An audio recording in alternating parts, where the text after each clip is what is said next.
बिस्मिल्लाहिर्रहमानिर्रहीम, अस्सलाम वालेकुम। आप देख रहे हैं प्रोग्राम न्यूज़ फीड और मैं हूं रुखशान मीर। नाजरीन, पाकिस्तान में निगरान हुकूमत क़याम अमल उसका हो चुका है और अनवारुल हक काकड़ पाकिस्तान के 8वें निगरान वज़ीर आज़म के तौर पर सामने आ चुके हैं। केयर टेकर सेटअप के इक़्तिदार संभालते ही बहुत से सवाल जन्म ले रहे हैं। पहला सवाल तो यह है कि अब PDM और इत्तेहादी जमातों का मुस्तकबिल क्या होगा। दूसरा सवाल यह है कि क्या 90 रोज के अंदर इंतखाबात करवाए जाएंगे। तीसरा बड़ा और अहम सवाल यह है कि क्या 90 रोज के अंदर इंतखाबात करवाना निगरान वजीर आजम की जिम्मेदारी और क्या उनके ये इख्तियारात हैं या फिर इलेक्शन कमीशन की जिम्मेदारी और उसके इख्तियारात होंगे। अगर 90 रोज के अंदर इंतखाबात नहीं होते तो कसूरवार कौन होगा। चौथा बड़ा और अहम सवाल यह है, आप जानते हैं कि आज फिर डॉलर की ऊंची उड़ान देखने को मिली है। पेट्रोल की कीमतों में इजाफे की खबरें सुनाई दे रही हैं और मईशत जो कि डूब रही थी मुसलसल डूबती चली जा रही है। पाकिस्तान की मईशत को क्या संभाला केयर टेकर प्राइम मिनिस्टर देंगे और यह निगरान सेटअप देगा। आज भी काबीना की तकमील के हवाले से कोई हतमी फैसला नहीं हो सका। काबीना तश्कील तो दी जाएगी लेकिन कौन होंगे काबीना के मेंबरान, कुछ सहाफियों के भी नाम सामने आ रहे हैं और दीगर भी जो नाम सामने आ रहे हैं उन पर भी हम बात करेंगे। लेकिन सबसे अहम सवाल तो यह है कि आज सुप्रीम कोर्ट में इलेक्शन कमीशन ने तारीख देने से गुरेज किया है और जो साबिक वजीर आजम के बयानात थे इंतखाबात की तारीख से लेकर और इस तारीख के हवाले से, वो तो यही हमें बताते हैं कि 90 रोज के अंदर इलेक्शंस होते हुए दिखाई नहीं दे रहे। प्रोग्राम में मौजूद हैं पाकिस्तान पीपल्स सीनियर रहनुमा तैमूर तालपुर साहब, हमें ज्वाइन करेंगे सीनियर सियासी तज्जियाकार एसआर राना साहब प्रोग्राम में मौजूद होंगे और नून लीग से सेनेटर गौस न्याजी प्रोग्राम में हमारा साथ देंगे। आप सबका बहुत शुक्रिया। तालपुर साहब, सबसे पहले आपसे मैं सवाल करना चाहूंगा कि क्या लगता है आपको केयर टेकर प्राइम मिनिस्टर ही जिम्मेदार होंगे अगर 90 रोज के अंदर इलेक्शंस नहीं होते। बिस्मिल्लाहिर्रहमानिर्रहीम। देखिए जी, ये जो है एक जॉइंट रिस्पॉन्सिबिलिटी है इलेक्शन की, और इलेक्शन अपनी जो कॉन्स्टिट्यूशनल पीरियड है 60 से 90 दिन उसके अंदर ही होने चाहिए, उसमें कोई शक शुबा नहीं है। और ये जिम्मेदारी पहले सबसे जो है वो आयद होती है इलेक्शन कमीशन ऑफ पाकिस्तान पर और उसके साथ साथ प्राइम मिनिस्टर ऑफ पाकिस्तान पर कि वो मेक श्योर करें कि 90 दिन के अंदर अंदर इलेक्शन किए जाएं। और उससे भी ज्यादा इंपॉर्टेंट मैं समझता हूँ ये है कि अगर कुछ डिले 10-20 दिन की होनी है या नहीं होनी है तो कम से कम इलेक्शन कमीशन को चाहिए कि वो अपनी जो एक्सपेक्टेड डेट है जिसपे ये इलेक्शंस कराएंगे वो डेट फिल फॉर अनाउंस करके और पेपर्स के थ्रू दे दें। ठीक है। अच्छा तालपुर साहब, आज इस्तेहकाम पाकिस्तान पार्टी की लाहौर में बड़ी बैठक हुई है। जहांगीर तरीन अलीम खान की पार्टी कायदीन से मुशावरत हुई और फैसला किया गया है कि PTI और PDM की नाकामियां सामने लाएंगे। ज़राए के मुताबिक तवानाई और पेट्रोलियम मसनूआत की कीमतों को फोकस करेंगे, बिजली के बिलों का इशू उठाया जाएगा और PDM के जो इत्तेहादी जमातों की जो नाअहली इस 16 महीने में रही है और उससे पहले पाकिस्तान तहरीक इंसाफ के दौर में जिस तरीके से महंगाई का पब्लिक को सामना करना पड़ा है उस पर जो है वो बात करेंगे। अब जो PDM की इत्तेहादी जमातें थी, इलेक्शंस में इनका क्या मुस्तकबिल होगा, किस तरह से इलेक्शन कैंपेन करेंगे, क्या तरीकाकार होगा सर। मेरे ख्याल से इस पार्टी को ये हक नहीं पहुंचता कि वो किसी और के बारे में ये बातें करें। उनको सबसे पहले अपनी गिरेबान में झांक के देख लेना चाहिए। आपको और मुझे सबको पता है कि ये किंग्स पार्टी बनाई गई है और ये वही किंग्स पार्टी है और ये वही सारी शक्लें हैं जिन्होंने 3.5 साल पाकिस्तान पे हुकूमत की और पाकिस्तान की तबाह बर्बादी मायशी तौर पर कर दी। आज वही लोग बैठ के एक और नई किंग्स पार्टी बनाकर आ गए हैं और समझते हैं कि वो आवाम का बेवकूफ बनाएंगे। बिल्कुल भी नहीं। ये जो 16 साल में जो हमारे साथ 16 महीने में जो हमारे साथ हुआ, ये इनकी नाअहलियों की वजह से हुआ, ये इनकी गलतियों की वजह से, इनके गलत फैसले जो उन्होंने किए IMF के साथ बैठ के उनकी वजह से हुआ।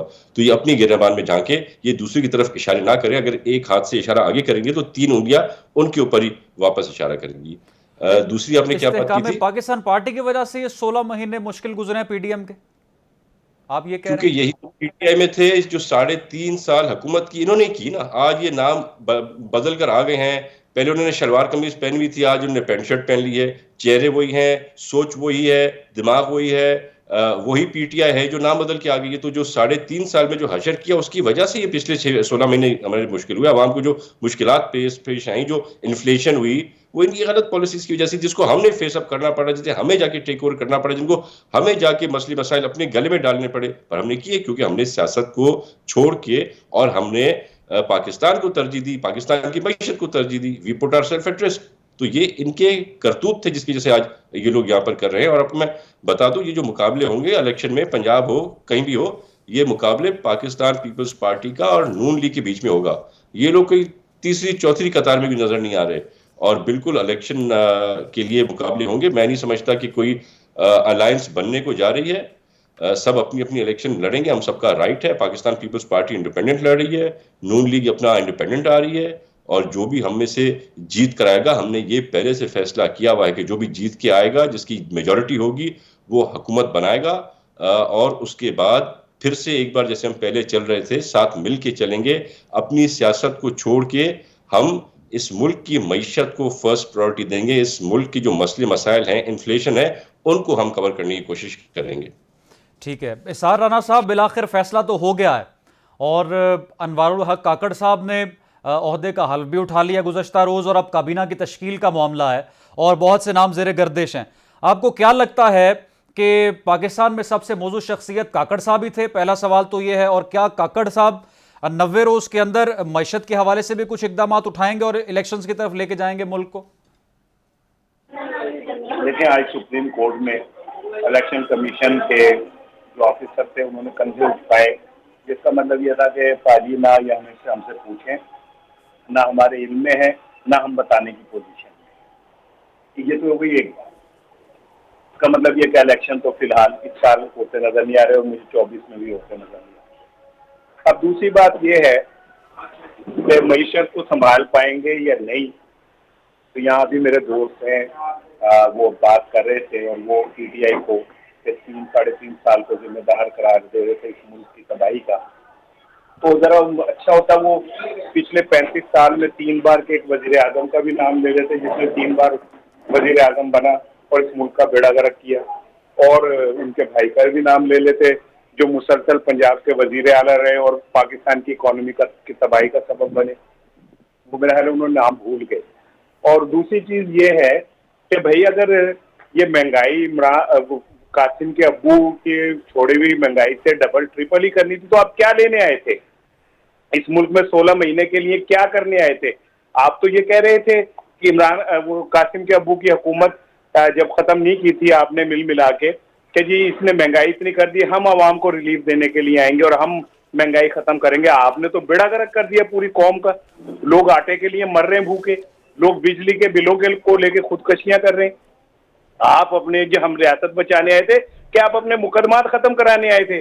मनी लॉन्ड्रिंग का मुकदमा खत्म कराने आए थे, मॉडल टाउन कत्ल केस का मुकदमा खत्म कराने आए थे, सलमान के ऊपर मुकदमा खत्म कराने आए थे, नवाज शरीफ की नाअहली खत्म कराने आए थे। आपने रियासत किस चीज का नाम लिया हुआ है?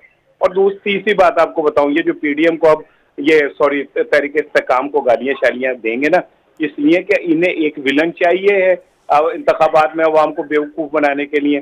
कासिम के अब्बू की पार्टी को भुलाने का बेहतरीन रास्ता यह है कि इस्तेकाम पार्टी को गालियां दें, वो इन्हें दें, ताकि लड़ाई इन दोनों के दरमियान हो जाए। और पीपल्स पार्टी और नून लीग तो दोनों बहन भाई हैं। जब वो कोई तगड़ा टीचर आ जाता है तो जफियां डाल लेते हैं, जब वो जाता है तो एक दूसरे को गालियां देने लगते हैं। सर सवाल भी ये है कि 16 महीने तो बहन भाई रहे हैं, आप बहन भाई से कह ले, लेकिन इत्तेहादी तो वो रहे हैं और पार्लियामेंट हो या पार्लियामेंट से बाहर एक दूसरे की हिमायत भी करते रहे। लेकिन आप इलेक्शन कैंपेन में जब जाएंगे तब क्या करेंगे? नहीं, इसके दौरान भी एक दूसरे को ये ब्लैकमेल करते रहे। चेयरमैन पीसीबी लगाना था तो पीपल्स पार्टी सीधी हो गई। जब पीपल्स पार्टी ने अपने मुफादात लेने थे, सैलाब जदगान के नाम पे पैसे लेने थे, तो पीपल्स पार्टी सीधी हो गई थी। तो ये मुफादात के लिए इकट्ठे हुए लोग हैं, इस मुल्क के मुफादात को आपस में बंदर बांट करने के लिए। कहते हैं हमने चार्टर ऑफ डेमोक्रेसी 2007 में भी किया था, हम जमहूरियत के लिए इकट्ठे हुए थे। तो वो तो आसिफ जरदारी ने कहा था कि चार्टर ऑफ डेमोक्रेसी जो है वो कोई हदीस थोड़ी है जिसपे अमल हो। आपको याद नहीं उनका बयान? क्या चार्टर ऑफ डेमोक्रेसी के बाद जरदारी ने नवाज शरीफ को बुरा भला नहीं कहा? क्या चार्टर ऑफ डेमोक्रेसी के बाद शहबाज शरीफ ने नहीं कहा जरदारी का गिरबान पकड़ के सड़कों पे घसीटेंगे? वो कब कहा था? मरियम ने कब कहा था आसिफ अली जरदारी के नाम लेके कि तुम लोग चोर और डाकू हो? बिलावल ने कब कहा था कि नवाज शरीफ जो है वो ज़ियाउल हक का रूहानी बेटा है? वो चार्टर ऑफ डेमोक्रेसी के बाद ही कहा था। और अगर चार्टर ऑफ डेमोक्रेसी सिर्फ इस चीज का नाम है कि पहले तुम बारी ले लो फिर हम लेंगे, तो इस कौम का 24 करोड़ कीड़े मकोड़ों का क्या कसूर है, मुझे बताएं। तैमूर तालपुर साहब, ये सवालात तो लोग भी कर रहे हैं कि आपने एक दूसरे के खिलाफ पहले इलेक्शन कैंपेन्स भी की, फिर इत्तेहादी बने, अब क्या लाहे अमल होगा सर पीपल्स पार्टी और नून लीग का, ये जरा बता दें। किसी को बात पसंद आए, किसी को बात पसंद ना आए, किसी को ये बात चुभे, उससे हमारा वास्ता नहीं है। पर हमारा बड़ा एक क्लियर बात की हुई है हमने कि हमारी सियासत से पहले हमारा मुल्क है, हमारी मईशत है।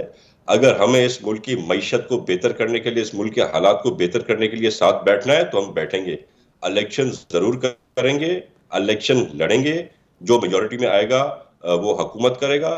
पर हमारी पॉलिसी जो है वही रहेगी मफाहमत की, साथ बैठ के बात करने की, साथ बैठ के मसले मसाइल हल करने की। जो कराची की आप बात करें या सिंध की बात करें, जो हमने गरीब बेघर लोगों को घर बनाकर दिए, तो ये बहुत बड़ी बात है। ये दुनिया की हिस्ट्री में कभी नहीं हुआ कि बैठे बिठाए आप लोगों को जमीन भी दें, वो जमीन के राइट्स भी उनके हवाले करें, पेपर्स भी दें और उनको घर भी बना के दें। तो हम अपना काम कर रहे हैं और यही हमारी जो है जीत की वजह है कि हमने गरीबों तक काम पहुंचाया है, हमने गरीबों के काम किए हैं। हम इस मुश्किल वक्त में भी गरीबों को घर दे रहे हैं। हम आज भी Benazir Bhutto income support programme चला रहे हैं और उसकी जो किस्तें जो बेवाओं को जाती हैं वो बढ़ा बढ़ा के दे रहे हैं। हर साल हम वो किस्तें बढ़ाते हैं, हर साल वो हम अमाउंट बढ़ाते हैं। उसमें ना कोई चोरी है ना कोई घपला है। It's the most transparent process, जिसमें एंड जो यूजर है, जो सबसे आपके गरीब तरीन तबके की औरतें हैं, उन तक के पैसे पहुंचते हैं। तो ये हम चीजें कर रहे हैं, इंशाल्लाह ताला हम करते रहेंगे। और सर वो जाहिर है जो फिर से प्रोजेक्ट्स हमको हैं एक साथ आप देखेंगे। तैमूर तालपुर साहब, वो तो जाहिर है आप गिनवाएंगे, लेकिन सिंध में बहुत से अभी भी इश्यूज हैं जो एड्रेस होने वाले। सीवरेज है, पानी, साफ पानी वहां पर लोगों को मैसर नहीं है, खुराक का वहां पर बहरान है, ये तमाम तर मामला तो हैं। लेकिन क्वेश्चन ये है कि अब जो इलेक्शंस होंगे 90 रोज के अंदर या फिर मार्च 2024 में, क्या आप एंटी नवाज शरीफ या एंटी PMLN जाने को तैयार है जहनी तौर पर? दोबारा से वही सड़कों पर एक दूसरे को घसीटना और करप्शन के इल्जामात आयद करना, और कभी हम एक साथ बैठेंगे नहीं, इस तरह के तमाम तर बयानात? कभी भी पाकिस्तान पीपल्स पार्टी ने ये सियासत नहीं की। आसिफ अली जरदारी साहब ने कभी किसी सियासी लीडर को गाली नहीं दी। हमने कभी पॉलिटिकल विक्टाइजेशन नहीं की। हमारे बहुत दौर आए, बहुत दौर गए। हमने वफाक और सूबा एक साथ भी चलाया। हमने मुफाहमत की पॉलिसी रखी और रखेंगे। ना कभी किसी को पाकिस्तान पीपल्स पार्टी की लीडरशिप या उसके कारकुनान गाली दे सकते हैं, ना कभी देंगे। हम वो तर्ज सियासत चेंज करने जा रहे हैं, चेंज करने चल चुके हैं। वो जो सबसे मनहूस वक्त था नफरतें फैलाने का, गालम गलोच का, इस मुल्क की तबाही बर्बादी का, उसकी सियासत, इमरान नियाजी की जो सियासत है, वो अब गोरा कब्रिस्तान में दफन हो चुकी है। गोरा कब्रिस्तान इसलिए क्योंकि ये सियासत भी उन्हीं के मफाद के लिए कर रहा था, और जिन जिन ममालिक ने आके इसकी सपोर्ट की, उसके बाद साफ जाहिर हो गया कि ये किसकी लॉबी थी और ये पाकिस्तान के खिलाफ किस एजेंडा पे काम कर रहे थे। तो आप ये चीजें नहीं देखेंगे, आप मफाहमत ही मफाहमत देखेंगे और इस मुल्क की बेहतरी देखेंगे। ठीक है इसार राना साहब, अब मियां मोहम्मद नवाज शरीफ साहब चूंकि लंदन जा चुके थे जेल काटने के बाद, और फिर वो वापस नहीं आए। उनके भाई प्राइम मिनिस्टर भी बने, लेकिन उन्होंने वापसी का रास्ता इख्तियार नहीं किया। अब खबरें ये गर्दिश कर रही हैं कि 16 सितंबर के बाद ऐन मुमकिन है कि मियां मोहम्मद नवाज शरीफ पाकिस्तान आ जाएं। यकीनी तौर पर चीफ जस्टिस की तब्दीली है और आला अदलिया में तब्दीलियां हैं, तो मुबैना तौर पर शायद नवाज शरीफ साहब अब वापस आ जाएं। और वफाकी वजीर दाखिला भी अभी एक प्रोग्राम में बैठकर ये कह रहे थे कि नवाज शरीफ अब वापस आएंगे और नून लीग की इलेक्शन कैंपेन को लीड करेंगे। किस हद तक सर असरअंदाज होगी नवाज शरीफ की वापसी मुस्लिम लीग नून के लिए? सर देखें, एक तो मेरी बात लिख लें कि आंधी है, तूफान है, जलजला है, नवाज शरीफ नहीं आएंगे। अब तो आ जाना चाहिए सर, अब क्यों नहीं आएंगे? कभी इलेक्शन हो ही नहीं रहे तो कहाँ आएंगे, क्यों आएंगे? और आके उन्हें सीधा जेल जाना पड़ेगा, तो वो क्यों जेल जाएगी? तो वो इतने वो भोले हैं, लेकिन अब इतने भोले भी नहीं है। अब भी जेल जाएंगे सर? सारे केसेस तो खत्म हो गए उन पर। नहीं, अभी वो 13 साल की कैद उनकी अभी कायम है अपनी, जो ताजीरात पाको हिंद के मुताबिक उन्हें 13 साल की सजा हुई है, वो अभी कायम है। वो पाकिस्तान के उन प्रिविलेज लोगों में से हैं जो 13 साल की कैद के बावजूद 50 रुपए के स्टाम्प पे बाहर चले जाते हैं। और अब ये मेरे दोस्त पीपल्स पार्टी वाले कह रहे थे क्या वो बेनजीर इनकम सपोर्ट प्रोग्राम जो है वो शफाफ है, तो उन्होंने शायद जीआईटी की रिपोर्ट नहीं पढ़ी जिसमें पता नहीं कितने 100 अफराद पीपल्स पार्टी के, कितने हजार अफराद पीपल्स पार्टी के जाली नाम बेवाओं के नाम पे बेनजीर इनकम सपोर्ट से पैसे ले रहे थे, जिनमें ग्रेड 21 के अफसर भी शामिल थे। ये मैं तो नहीं कह रहा, ये तो जीआईटी की रिपोर्ट और तहकीकाती इदारे कह रहे हैं, एफआईए कह रही है। तो ये इन बातों से कोई फायदा नहीं है। अभी कल ही गटर में गिर के एक बच्चा मर गया कराची में। जी सर। खुद आपका बिलावल भुट्टो साहब एतराफ करते हैं कि मैं पानी माफिया के आगे हार चुका हूं और मैं पानी खरीद के पीता हूं। तो 35 साल से आपने क्या किया कराची में या सिंध में? छोड़े कुत्तों को काटे को मैं नहीं कह रहा, छोड़े जो आपने नामनाद स्कूल बनाया उनमें कुत्ते और गधे बंधे हुए उसकी भी मैं बात नहीं कर रहा, लेकिन आपने कराची में ना ट्रैफिक का निजाम आज तक ठीक कर सके, कचरा कुंडी बन गया वो इतना खूबसूरत शहर। तो पीपल्स पार्टी जुल्फकार अली भुट्टो की कब्र की मट्टी ना बेचे, प्रैक्टिकली कुछ करके दिखाए, फिर बात बनती है। जी तालपुर साहब, क्या सर आप रिस्पॉन्ड करेंगे इस पर सर? अब किसी ने अपना शायद कराची की सैर की नहीं है, या कराची का पता नहीं है, या आंखें बंद कर ली हैं, या सियासी तौर पर एक नहीं सर, स्टेटस बच्चे बनाना चाह रहे हैं कराची का। गटर में गिरकर मरने की खबर तो सामने आई है सर, इंतहाई अफसोसनाक। दुख की बात है, बहुत अफसोस की बात है। हमारा मेयर, हमारा डिप्टी मेयर वहां पे गए, उनको मिल के आए, बहुत अफसोस की बात है। नहीं होना चाहिए था, गटर का अंदर होना चाहिए था। पर पूरी दुनिया में अफसोस के साथ कहना पड़ता है कि ऐसे वाकये होते हैं, कराची में भी होते हैं, इस्लामाबाद में भी होते हैं, बाहर मुल्कों में भी होते हैं। बहुत दुख की बात है, नहीं होना चाहिए। पर पाकिस्तान में रिकॉर्ड काम जो है वो कराची में हुआ है। हमारी आप बस सर्विसेज देखें, हमारे आप अस्पताल का निजाम देखें, आपके पीटीआई के तक एमएनएस एमपीएस इस्लामाबाद से और पंजाब से आके इलाज कराते थे एनआईसीवीडी में। तो ये बातें कहने में अब नहीं है। हमने अभी मेयर का इलेक्शन जीता है और सिंगल लार्जेस्ट मेजॉरिटी जो है कराची में पाकिस्तान पीपल्स पार्टी की आई है। इसलिए आई है क्योंकि हम काम करते हैं, हम डिलीवर करते हैं, हम जो बात करते हैं पूरी करते हैं। हाँ, पानी के निजाम का मसला है, हम मानते हैं, वो कोई एक दिन का मसला नहीं है, उसमें टाइम लगेगा।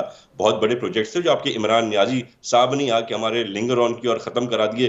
फेडरल गवर्नमेंट से प्रोविंशियल गवर्नमेंट को पैसे देने से रिफ्यूज कर दिया। अगर वो सीधा होकर चल रहे होते तो आज तक ये मसले हल हो जाते। शहबाज शरीफ साहब आए, उन्होंने आके हमारी मदद की। उन्होंने जो बैकलॉग था फंड्स का, हमारे प्रोजेक्ट्स का, वाटर लाइनिंग का, K4 का, वो आके फिर से रिवाइव कर दिया है। तो ये मसले हमें ही हल करने हैं, हम ही करेंगे इंशाल्लाह ताला।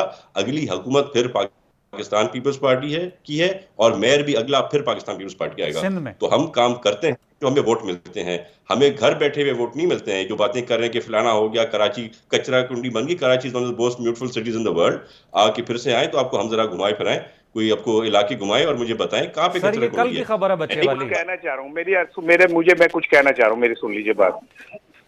मेरी आवाज आ रही है ना? ये बात नहीं कहता कि कराची को हमने पेरिस बना दिया है, पर कराची के हालात बहुत बेहतर है। कराची की सफाई सुथराई बहुत बेहतर है। कराची में जो अंडरपासेस, कराची में जो ओवरहेड ब्रिजेस हमने दिए हैं, जो हमने रास्ते बनाए, जो हमने रिपेयर्स किए, वो आपको नजर नहीं आते? ठीक है जी, ये साराना साहब भाई, मैं जो हमारे भाई हैं, मैं इनको बस एहतराम कहूँ कि मैं कराची से मेरा एक जज्बाती वाबस्तगी है, मेरा वो शहर है, मैं वहाँ पैदा हुआ था, तो मैं एक एक पल से वहाँ वाकिफ हूँ।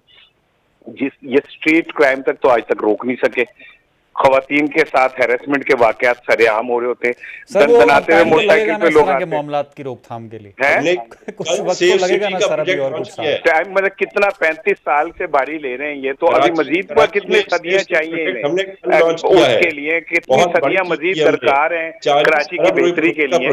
मुझे जरा साराना साहब को पहले सुन लेते हैं सर, फिर मैं तैमूर साहब में आपका कॉमेंट सर लूंगा। जी ये साराना साहब, मैं अर्ज ये कर रहा हूँ कि इन्हें अभी मजीद कितना वक्त दरकार है। 35 साल से तो ये हुकूमत में है सिंध की किसी न किसी शक्ल में, अभी और कितना वक्त चाहिए? इनके अपने तो महल और चुबारे जो हैं वो चमक रहे हैं बगैर किसी वक्त के गुजरे।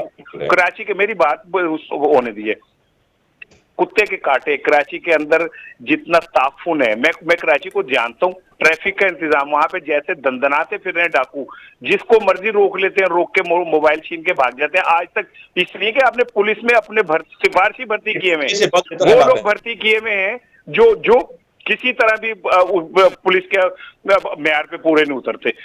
आपने सिंध के देहातों गोठों में अभी 3 दिन पहले एक सहाफी वहां कत्ल हुआ है, उससे पहले नाजिम झोंकियों को जिस तरह कत्ल किया गया और आज तक उसके मुलजिम नहीं पकड़े गए, शाहरुख जतोई जिस तरह खुदा के बंदे, उसके मुलजिम हमारा सिटिंग एमपीए जेल के अंदर था कितना अरसा, उसने खुद आके अपनी गिरफ्तारी दी थी। बातें क्या कर रहे हैं यार, मतलब झूठ बोलने की भी कोई हद होती है। क्या बना झूठ बोलने की लिमिट क्या होती बना है। केस का? आप बताए ना क्या बना केस का? जमानत होके बाहर आ गया, बेवकूफ समझते जमानत करवा के बाहर आ गया। सुनेंगे वो मजबूरी थी, हालत क्या सोशल की मीडिया इतना खड़ा हो गया था कि आप वो छुप नहीं सकता था। वो आया, उसने आके जमानत कराई और वोट अपना वोट डाला। अदम एतमाद के लिए आप उसे लेके आए थे कि आगे वोट डाल तो नहीं बोला, वो तो इश्यूज पर बात कर रहे हैं साहब साहब, ये इश्यूज हैं सिंध और कराची में। जी सर तैमूर साहब, झूठ बोलने की यार एक लिमिट होती है। आप नाजिम जो क्यों केस की बात कर रहे हैं, पाकिस्तान पीपल्स पार्टी का सिटिंग एमपी जिसपे झूठा इल्जाम लगाया गया था उसको मर्डर करने का, वो कितने महीने जाके खुद अपने आप को उसने पेश करके जेल में और जेल का वक्त गुजारा, और आखिर में उन्होंने माना कि इसकी मर्डर में इन्वॉल्वमेंट नहीं थी, उनके जो रवायकीन थे। और ये मेरे भाई यहां पर बैठ के बता रहे हैं कि नाजिम जोक्यो केस में आज तक कोई अरेस्ट नहीं हुआ। मतलब मिस इन्फॉर्मेशन तो होती है, पर झूठ की एक लिमिट होती है बोलने की। जिस तरह से आप कराची को पोर्ट्रे कर रहे हैं उस तरह से नहीं है, और आपकी बात करने से कोई फर्क नहीं पड़ता। पाकिस्तान पीपल्स पार्टी से इश्क करती है कराची के लोग, सिंध की लोग पाकिस्तान पीपल्स पार्टी इश्क करते हैं। हम आपने बताया कि कितने साल से, बिल्कुल हम 15 साल से हुकूमत में हैं, और इंशाल्लाह ताला जिस सर तरह अब से इलेक्शन हम में क्या करने जा रही है पीपल्स पार्टी, ये तो बता दें हमें।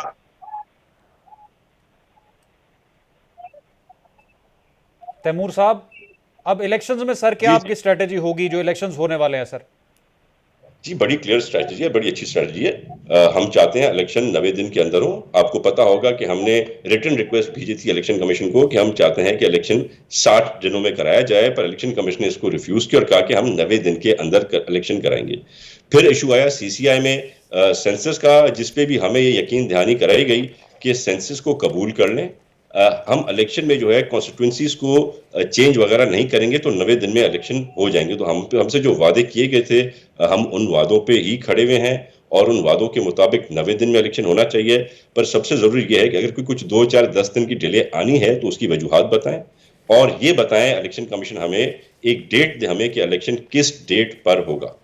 ठीक, अच्छा साराना साहब, बतौर तज्जियाकार आप क्या कहते हैं कि अगर वक्त पर इलेक्शंस नहीं होते, और आपने तो बड़ा क्लियर कहा कि इलेक्शंस तो होते हुए इस साल दिखाई नहीं दे रहे, अगले साल भी आपको मुश्किल लग रहे हैं, तो कसूरवार हमने किसको करार देना है? क्योंकि आज फिर डॉलर महंगा हुआ, पेट्रोल महंगा होने को है, कीमतों में इजाफा होता जा रहा है। लोग तो अब स्टेबिलिटी चाहते हैं कि पॉलिटिकल क्राइसिस से मुल्क निकले, तो कसूरवार इलेक्शन कमीशन होगा या केयर टेकर सेटअप होगा? Sir comment. देखिए, पहले तो मैं अपने भाई को, वो जरा मुझ पर नाराज हो रहे हैं, मुझे कह रहे हैं कि मैं झूठ बोल रहा हूँ, को कोई गिरफ्तार नहीं हुआ। मैंने तो ये जुमला ही नहीं कहा कि कोई गिरफ्तार नहीं हुआ, मैंने कहा किसी को सजा नहीं हुई। दो अलग चीजें। फिर दूसरी चीज ये है कि क्या पीपल्स पार्टी इतनी ही भोली है, इतनी ही मासूम है, रोटी को चोची कहती है कि उसने मुश्तरका मुफादात कौंसल के अंदर दस्तखत कर दिए नई मर्दमशुमारी पे? क्या इन्हें नहीं पता कि 4 महीने लगेंगे उसमें हल्का बंदियों में? एक दिन पहले इनका वजीर आला कह रहा था कि हम किसी हाल में भी इसे कबूल नहीं करेंगे।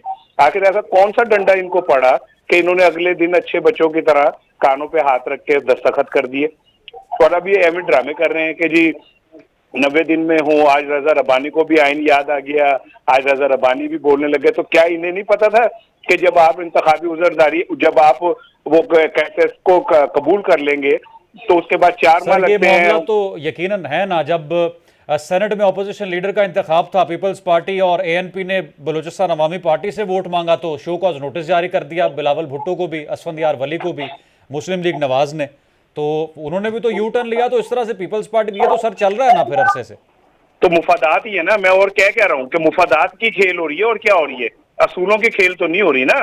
अवाम के लिए क्या हो रहा है? अवाम तो भूखे मर रहे हैं, अवाम तो, उनको तो रोटी नहीं मिल रही खाने को। इन लोगों की मौजें लगी हुई हैं। ये इत्तेहादी हुकूमत डिनर करती है तो 54 डिशें बना लेते हैं, और ये 54 डिशें लगा के और बरामदे में बैठ के एसी लगवाए होते हैं चिलर अपनी जानिब। लोगों के पास बिजली के बिल देने के पैसे नहीं है, और ये अपनी अय्याशियों के लिए लॉन में बैठ के चिलर अपनी तरफ लगवा के बैठे होते हैं। यार इन्हें खुदा का खौफ नहीं है। मैं तो झूठ बोल रहा था, ये तो कौम की आंखों में मट्टी डाल रहे हैं, मिर्चें डाल रहे हैं, कौम को बेवकूफ बना रहे हैं। ठीक है, सियासी तज्जियाकार इसार राना साहब हमारे साथ मौजूद थे, और तैमूर तालपुर साहब पीपल्स पार्टी से प्रोग्राम में हमारे साथ मौजूद थे। नाज़रीन, गुफ्तगू इस सिलसिले को आगे बढ़ाएंगे एक ब्रेक के बाद।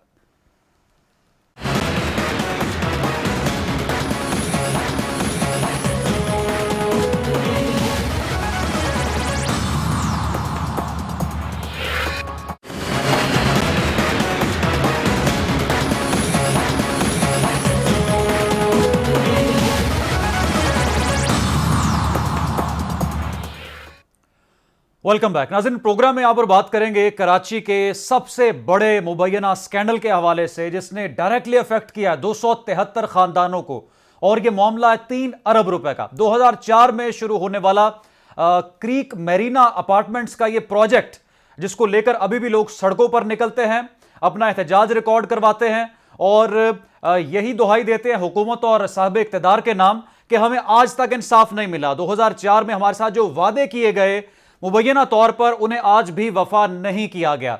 मैं अभी आपको दिखाता हूं कि मौजूदा सूरत हाल क्या है उस साइट की, जहां पर इन अपार्टमेंट्स को तामीर किया जा रहा था। यहां पर अब यह काम रुक चुका है और लोग बेयारो मददगार हमें सड़कों पर दिखाई देते हैं। अब्दुल रहमान इस वक्त वहां पर मौजूद हैं, क्या हालात है जान लेते हैं। जी अब्दुल रहमान। जी, इस वक्त हम मौजूद हैं क्रिक मरीना के सामने और मैं आपको बताता चलूं कि जिस तरह गुज़िश्ता प्रोग्राम में हमने इस करप्शन पे से जो पर्दा उठाया था, उस हवाले से मज़ीद जो है पेशरफ सामने आई है। पब्लिक अकाउंट्स कमेटी की जानिब से जो है इस पे नोटिस लिया गया था। उसके बाद FIA को अहकामात जारी किए गए थे, क्योंकि FIA के पास इस वक्त 3 इंक्वायरीज़ चल रही हैं इस केस के हवाले से, लेकिन वो मंतकी अंजाम तक नहीं पहुँची थी। ताहम पब्लिक अकाउंट्स कमेटी की जानिब से कहा गया है कि उनको फौरी तौर पर मंतकी अंजाम तक जो है पहुँचाया जाए। जबकि दूसरी जानिब FBR को भी अहकामात जारी किए गए हैं कि क्रिक मरीना के हवाले से जो स्कैंडल मंजर आम पर आया हुआ है, और ये स्कैंडल जो है बहुत पुराना है। तकरीबन 2003 में ये स्कैंडल शुरू हुआ था और आज 2023 है। अब तक जो है लोग यहाँ के जो मुतासरीन हैं उनको जो है वो इंसाफ नहीं मिल सका। हमारे साथ दानिश मौजूद हैं, दानिश गाजी, जो कि इन मुतासरीन में से हैं, अलॉटीज़ हैं यहाँ के, उनमें से एक अहम रुकन है और इस केस के हवाले से मुकम्मल मालूमात रखते हैं। उनसे बात करेंगे कि पब्लिक अकाउंट्स कमेटी ने जो नोटिस लिया था उसके बाद मामलात कहाँ तक पहुँचे हैं। जी अस्सलाम वालेकुम। जी, ऐसा है कि पब्लिक अकाउंट्स कमेटी ने इसमें अभी 8 तारीख को एक नोटिस जारी किया था, जिसमें ये बोला गया था कि FIA, NAB और FBR इस पे इन्वेस्टिगेशन और इंक्वायरी स्टार्ट करें, और अगर इंक्वायरी स्टार्ट हो चुकी है तो इंक्वायरी को नतीजे पे लेके आ जाए। और अगर ये नज़र आता है कि यहाँ पर कोई हेरा फेरी हुई है या कोई इरेगुलरिटी है प्रोजेक्ट के अंदर, या प्रोजेक्ट जिस तरीके से चल रहा है, तो जो माइनहार्ट कंपनी है, सिंगापुरियन कंपनी है, उनको ब्लैक लिस्ट कर दिया जाए। तो बेसिकली ये सिचुएशन अभी करंटली है। हम भी अभी जा रहे हैं दफ्तर से दफ्तर इस कोशिश में कि कोई नतीजा आ जाए इसके अंदर, बट आगे से भी ज़ाहिर ये हो रहा है कुछ डिलेज़ हो रही हैं, कुछ डिले शायद दूसरी पार्टी की वजह से भी हो रही है। हम एज ए लॉटीज़ कोशिश ये कर रहे हैं कि जल्द से जल्द मामला आगे बढ़ते जाए। अच्छा, ये मुझे बताएं कि ये जो मामलात हैं पब्लिक अकाउंट्स कमेटी के बाद कुछ इसमें पेशरफ्त नज़र भी आ रही है, और ये थोड़ा सा इसका बैकग्राउंड भी हमें बताएं कि 2003 से ये मामलात शुरू हुए थे। FIA की इंक्वायरीज़ में क्या हुआ और किस तरह ये मामलात जो हैं वो आगे नहीं बढ़ सके, इसकी क्या वजूहत थी? सर, ऐसा है कि देखें, जो इंक्वायरीज़ जो अभी एग्जिस्टिंग है, 3 किस्म की इंक्वायरी स्टार्ट हुई हुई है। एक इंक्वायरी ये है कि मनी लॉन्ड्रिंग की स्टार्ट करी FIA ने, और एक बैंकिंग क्राइम्स की स्टार्ट करी है, और एक और भी शायद कोई साइबर क्राइम्स की भी चल रही है इनके मैनेजमेंट के ख़िलाफ़। जो मनी लॉन्ड्रिंग का जो बेसिक प्रेमिस ये है कि कुछ पैसे हैं जो FIA कहता है या इनके सस्पिशन है कि ये मुल्क से बाहर लेके जाए जा रहे हैं।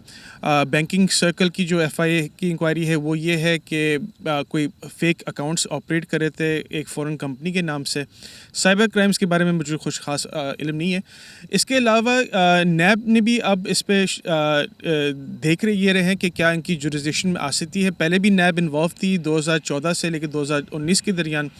NAB ने इंक्वायरी स्टार्ट करी थी, पर एक कॉम्प्रोमाइज़ की बेसिस पे वो ख़त्म हो गई थी। अलॉटीज़ ने ये कॉम्प्रोमाइज़ ये किया था कि अगर आप जून 2022 तक हमको अपार्टमेंट डिलीवर करने शुरू कर दिए तो हम अपनी NAB की इंक्वायरी वापस ले लेंगे। तो अभी इसको भी एग्जामिन करना है कि वो अगर हम दोबारा स्टार्ट कर सकते हैं या नहीं कर सकते। 2007 से मैंने बुकिंग करी थी इस बिल्डिंग के अंदर। अभी तक तो सिर्फ एक बुकिंग ऑफिस नज़र आ रहा है, पीछे क्यों अंधेरा नज़र नहीं आ रहा है, बट यहाँ पर कुछ इमारतें बनने शुरू हो गई हैं। बट ये 2017 से बनी थी और 2018-19 के अंदर बाद में ख़ास कोई कंस्ट्रक्शन में अपडेट हुई नहीं है। ये ग्रे स्ट्रक्चर किया जाता है कि बनी गई थी सिर्फ 3 टावर्स की, 8 में से 3 टावर्स की। मतलब ये है कि पूरे के पूरे 5 टावर्स अभी भी रहते हैं। तो उम्मीद नहीं लग रही कि ये प्रोजेक्ट जो है आगे 1, 2, 3 साल के अंदर ये डिलीवर होगा लॉटीज़ को। अच्छा दानिश साहब, इसमें एक चीज़ और पता चली कि ये जो स्ट्रक्चर है इसको 3 से 4 मुख्तलिफ कंपनीज थी जो बिल्डर्स थे, उनको आगे फ़रोख्त कर दिया गया था। पेचीदा लग रही है काफ़ी इंक्वायरी, और FIA भी जो है किसी मंतकी इंजाम तक किसी वजह से पहुंच भी नहीं पाई, और कुछ पता ये भी चला कि इसके अंदर ऑफशोर कंपनीज जो हैं वो भी इन्वॉल्व हैं। तो उस बारे में आप क्या कहेंगे? जी जनाब, अब्दुर्रहमान साहब, ऐसा है कि 2005 से ये प्रोजेक्ट है पूरे का पूरा फ़रोख्त किया जा रहा है वेरियस पार्टीज़ को। एक क्रेसेंट ग्रुप था, इनसे स्टार्ट किया था, फिर एक अहमद कुली साहब थे, उनको बेचा गया था, फिर कोई आफ्ताबुद्दीन कुरैशी साहब थे, उनको भी बेचा गया था। मतलब लंबी सी लिस्ट है। आखिर में शायद कोई मेगाटेक बिल्डर्स है, उनको भी बेचा था ये प्रोजेक्ट। हो ये रहा है, इसका मसला सबसे बड़ा ये है कि एग्रीमेंट तो साइन हो जाते हैं, पैसे की लेन देन भी हो जाती है, पर आपस में पार्टीज़ में डिस्प्यूट हो जाती है। इसकी वजह से हो ये रहा है कि कई सूट्स, कई केसेस, कई FIR कट चुके हैं बिल्डर के ऊपर। इस बेसिस पे ये कोई पैसा वापस मांग रहा है, कोई चेक्स बाउंस हुए हैं, कोई ये मसला, कोई वो मसला। और इन मसाइल की वजह से, क्योंकि ये मसाइल रिजॉल्व नहीं हो पा रहे, तो अलॉटीज़ के लिए ऑटोमेटिकली ये हो रहा है कि प्रोजेक्ट डिले किया जा रहा है। जी जी, ये जो प्रोजेक्ट है वो काफ़ी अरसे से जो है वो चल रहा है, लेकिन अलॉटीज़ जो है परेशान है, जबकि FIA की जो 3 इंक्वायरियां हैं वो भी चल रही हैं, जबकि पब्लिक अकाउंट्स कमेटी जो है उसकी जानिब से भी नोटिस लिया गया है। और अब्दुर्रहमान, आप मौजूद थे क्रीक मरीना और हमें आगाह कर रहे थे। इफेक्टिव्स भी आपके साथ चूंकि मौजूद हैं। नाज़रीन, इस इशू पर जब हमने रिपोर्ट तैयार की और तमाम तर इंफॉर्मेशन गैदर की, तो प्रोग्राम कंडक्ट करने से पहले हमने इस माइन हार्ट कंपनी के मालिकान से बजरिया व्हाट्सएप रब्ता करने की मुतअद्दिद मरतबा कोशिश की। डॉक्टर नसीम शहजाद को व्हाट्सएप के जरिए टच किया, उन्हें कॉल्स की, उनके बेटे उमर शहजाद को हमने कॉल्स की और कहा कि आप प्रोग्राम में आएं। एक तरफ हम इफेक्टिव्स से बात करते हैं कि आखिर वो क्यों सड़कों पर निकलते हैं, क्यों परेशान हैं, कैसा उनके साथ फ्रॉड हुआ है। मुबैना तौर पर 3 अरब का यह स्कैंडल है, इस पर आप क्या मौक़िफ़ देंगे? उन्होंने प्रोग्राम में शिरकत से माजरत की, लेकिन हमें माइन हार्ट कंपनी के वकील एडवोकेट मौलवी इकबाल हैदर साहब ने ज्वाइन किया है। मौलवी साहब, बहुत शुक्रिया आपके वक्त का, आप हमारे साथ प्रोग्राम में मौजूद हैं। सर, 273 खानदान सरापा एहतजाज हैं, कहते हैं हमें कुछ दिया नहीं गया, वादे वफा करने थे, लेकिन हम तो सड़कों पर हैं और हम देख रहे हैं कि कब हमें हमारा अपार्टमेंट मिलता है। तो सर, कहाँ गई ये कंपनी, क्यों नहीं मिले अपार्टमेंट? सर, ये जो आपने फरमाया 273 खानदान है, 273 खानदान में दानिश साहब भी उसमें एक क्या नाम है दरखास्त गुजार हैं जी, और किसी ने भी 25% से ज्यादा पेमेंट नहीं की, पहली बात। दूसरी बात यह है कि जिनकी जमीन थी उन्होंने जाके कोर्ट में स्टे करा दिया। 10 साल तक जो है वो कंपनी जो है वो स्टे की नजर रही, और उसके बाद जब वो स्टे को जीत गए और वहां से फारिग हो गए, तो फिर ये एक दूसरे लोग इन्वेस्टर के तौर पर सामने आए जो अभी बता रहे थे कि जी हम इन्वेस्ट करेंगे। जो कुछ उन्होंने कमिटमेंट किया, कमिटमेंट को पूरा ही नहीं किया, और वो बस अभी मतलब ये कि एक आने लगाए और 8 आने ले ले। उन्होंने कमिटमेंट को पूरा नहीं किया, या इन बेचारों ने जिन्होंने 25% अदा किया? नहीं, इन बेचारों की तो बात नहीं हो रही। इन बेचारों में तो किसी ने 10%, किसी ने 15%, मैक्सिमम 25% से ऊपर किसी ने पेमेंट नहीं की। नंबर 1, ये तो बेचारे हैं। मैं तो बात कर रहा हूँ जिनकी जमीन थी, उन्होंने जाकर के कोर्ट में स्टे करा दिया। 10 साल तक तो ये मामला स्टे की नजर रहा।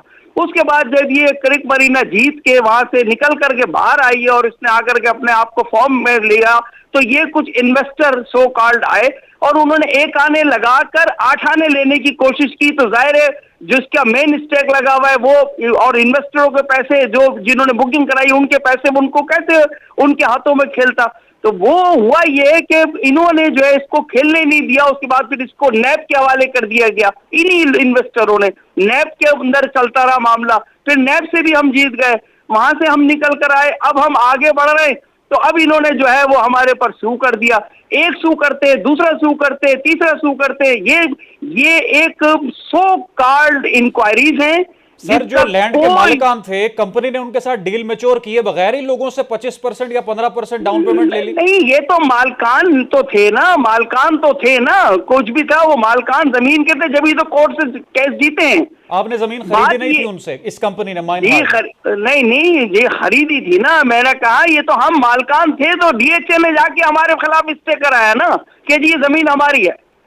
अब हम वहां से जीत कर निकल कर के आए, तो अभी एक सो कॉल्ड इन्वेस्टर आ गए, एक आना लगाए 8 आने मांग रहे हैं। अब मुझे बताइए कि ऐसा कौन सा इजारत होती है कि एक आने लगा के 8 आने लेने का दावेदार हो जाते हैं, और फिर आकर के उन जिन्होंने हमें बुक कराए उनके नाम पर ये कहते हैं 3 अरब का स्कैंडल। अरे भाई तुम्हारे कितने, ये जो दानिश साहब बैठे हैं कभी तो एक फ्लाइट इनसे पूछे कितने पैसे आपने दिए?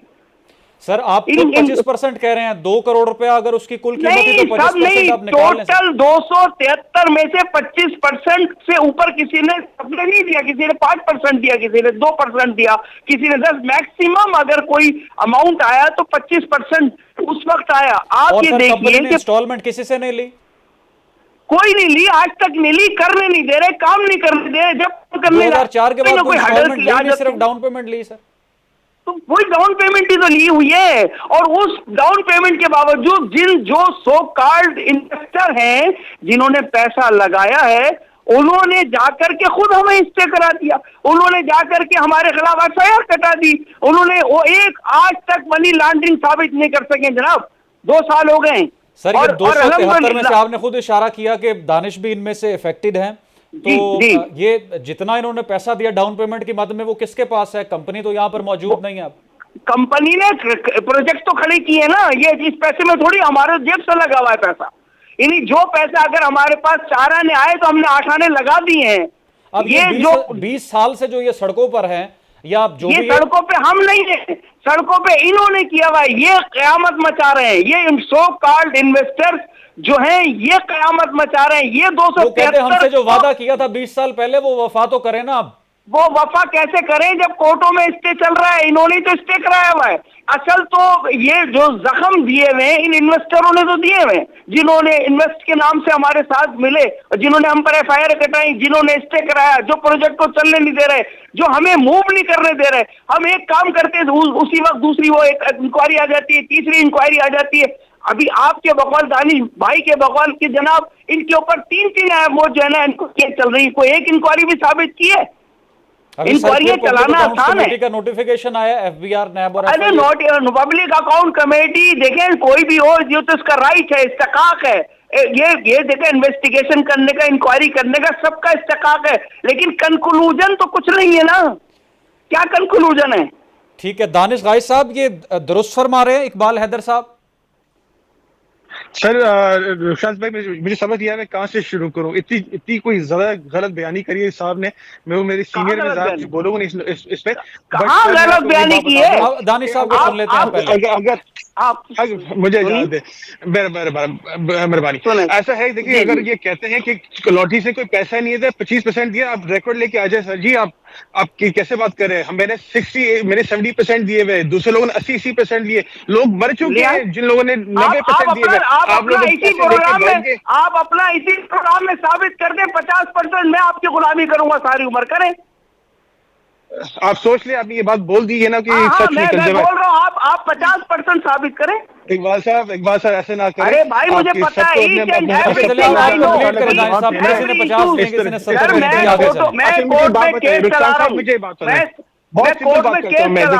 आप ये बताइए, आप मुझे एक बात का सवाल का जवाब दीजिए। 273 में एक आदमी भी कोर्ट में गया क्रिक मरीने के खिलाफ? आप इकबाल साहब उनको एक मुकम्मल करने दे, फिर मैं आ रहा हूँ आपके पास। जी दानिश भाई, कैसे बात कर रहे हैं? नहीं दानिश भाई से पूछे, दानिश भाई से मुझे सवाल का जवाब तो लेने दें। दानिश भाई आप कंप्लीट करें एक बार, मैं आता हूँ आपके 273 में, क्या 273 में कोई एक आदमी भी कोर्ट में गया? तो अपनी सारी भड़ास निकालने सर, उन्होंने अपनी कमेटी बनाई है, एहतजाज कर रहे हैं, रोज जा ही रहे हैं कोर्टों में, और क्या कर रहे हैं? कोई एहतजाज नहीं करे, कोर्ट में कौन जा रहा है? एक आदमी ले आए, एक आदमी बताए कि पटिशन नंबर फलाना है। ये दानिश साहब ने दिया पटिशन। दानिश साहब आप कंप्लीट करें। इकबाल साहब 2 मिनट में आप सुनने तो दें उनको। दानिश साहब जिसके सुने सर, दानिश साहब की सुन ले पहले सर बात। दानिश साहब की सुन ले, मैं सुना रहा हूँ जी। दानिश साहब की सुन ले, फिर मैं आपके पास आ रहा हूँ। दानिश साहब को मैं सुनाना चाहता हूँ। पहले दानिश साहब की सुन तो लें, जिसके रिप्रेजेंटेटिव है उन्होंने ही केस किए हुए। ठीक है जी दानिश भाई, बताएं, आप कंप्लीट करें। मुझे एक बात बताए, बहुत सिंपल बात करता हूँ, ठीक है? आपके लेन देन के मसले, आपने फला को बेचा, आपने दूसरे को जिमका को बेचा, आप चीजें को संभाल नहीं रहे, रगड़ा किसको मिल रहा है? लॉटीज को मिल रहा है। शर्म आनी चाहिए आप लोगों को। पैसे तो खा के ये भी कौन है? नहीं, कोई एक आदमी अलाटी, आप अलाटी के नाम से हमें एक्सप्लॉइट कर रहे हैं, अलाटी के नाम से आप हमें डिफेम कर रहे हैं, अलाटी के नाम से आप हमारा इस्तेसाल कर रहे हैं, अलाटी के नाम से आप हमारे फंडामेंटल राइट को मजरू कर रहे हैं, अलाटी के नाम से आप हमारे खिलाफ इंक्वायरी करा रहे हैं, अलाटी के नाम से आप जो है सब जुडिस मैटर है, कोर्ट के अंदर सब जुडिस है, आप डेफेमेशन जो है कमिट कर रहे हैं। सर डेफेमेशन कहां से कमिट हो गई? आपके खिलाफ बात करने से डेफेमेशन किधर हो गई? वो अपनी फाइलें लेकर बैठे हुए हैं कि हमने इतनी किस्तें दी, इतनी डाउन पेमेंट दी है। डेफेमेशन कहां से आ गई इसमें सर? अरे none of single man come forward before the court of law, none of single person। इनका 150 बंदे का इफेक्टिव का व्हाट्सएप ग्रुप बना हुआ है, रोज रोते हैं सर, उसमें अरे मैं एहतजाज करते क्या हैं। चाटूंगा यार, आप 100 का ग्रुप बना दे।